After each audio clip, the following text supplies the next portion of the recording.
بسم اللہ الرحمن الرحیم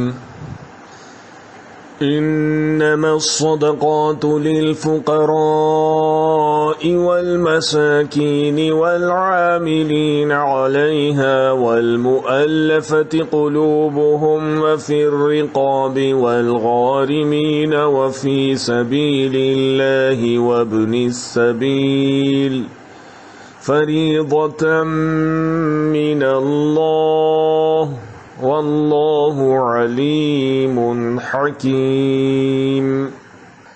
یہ صدقات تو دراصل فقیروں اور مسکینوں کے لیے ہیں، اور ان کے لیے جو صدقات کے کام پر مامور ہوں، اور ان کے لیے جن کی تالیف قلب مطلوب ہو، نیز یہ گردنوں کے چھڑانے اور قرض داروں کی مدد کرنے میں اور راہ خدا میں اور مسافر نوازی میں استعمال کرنے کے لیے ہیں۔